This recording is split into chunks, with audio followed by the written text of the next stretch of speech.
মাদকের মধ্যে ভেজাল নেই, কিন্তু খাদ্যের মধ্যে ভেজাল। ফলের রাজ্যে পৃথিবী গদ্যময়, কিন্তু কোন ফলটি যে কিনবো, কোনটি যে ফরমালিন মুক্ত, কোনটি যে আমার স্বাস্থ্যের জন্য উপকারী, সেটা আমরা ডিসাইড করতে পারি না। তো এই অবস্থা কতদিন চলবে? আসলে আমরা যেটা দেখি যে আমাদের মাদকের মধ্যে ভেজাল নেই, কিন্তু খাদ্যের মধ্যে ভেজাল। এটা বড়ই আশ্চর্যজনক বিষয়। ভেজালের দুনিয়া, কিন্তু মাদকে কিন্তু ভেজাল নেই। তো আমি আপনার মাধ্যমে মাননীয় মন্ত্রণালয়ের মন্ত্রী মহোদয়ের কাছে আমার প্রশ্ন যে আমরা এই ভেজাল মুক্ত খাদ্য এটা নিশ্চিতকরণে কি ধরনের পদক্ষেপ রয়েছে, খাদ্যের মান সংরক্ষণ এবং জনগণ যেন ভেজাল মুক্ত খাদ্য গ্রহণ করতে পারে, সেটা সামান্য হোক, এ ব্যাপারে আমি আপনার মাধ্যমে মন্ত্রী মহোদয়ের পদক্ষেপ জানতে চাচ্ছি। আমাদের দেশে এই খাদ্যে ভেজালের কারণে বিভিন্ন ধরনের অসুখ, যেমন ক্যান্সার, কিডনি থেকে শুরু করে ব্যাপকভাবে মানুষ আক্রান্ত হচ্ছে। মাননীয় প্রধানমন্ত্রী বিষয়টি সম্পর্কে অত্যন্ত কনসার্ন।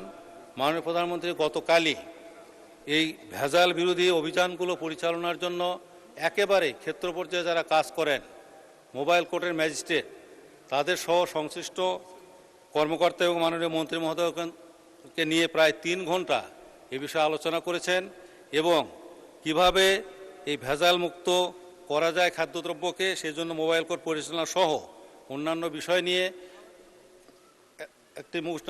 নিয়ে কাজ করার জন্য এবং কি করা যায় এ সম্পর্কিত পরামর্শ প্রদানের জন্য একটি কমিটি গঠন করেছেন মাননীয় জনপ্রশাসন উপদেষ্টা মহোদয়ের নেতৃত্বে। এবং আমরা গতকালই সেই কমিটির একটি মিটিং করেছি এবং সেই মিটিং থেকে আমরা কিছু বিষয় সিদ্ধান্ত নিয়েছি যে যারা এই ভেজালমুক্ত খাদ্য যাতে পরিবেশন না হয় এজন্য যারা কাজ করেন, বিএসটিআই, ভোক্তা অধিকার সহ আমাদের খাদ্য মন্ত্রণালয়ের অধীনে আছে নিরাপদ খাদ্য কর্তৃপক্ষ, আমরা সম্মিলিতভাবে এটি একটা প্রচেষ্টার উদ্ভাবন করব এবং সেই অনুযায়ী চেষ্টা করা হবে।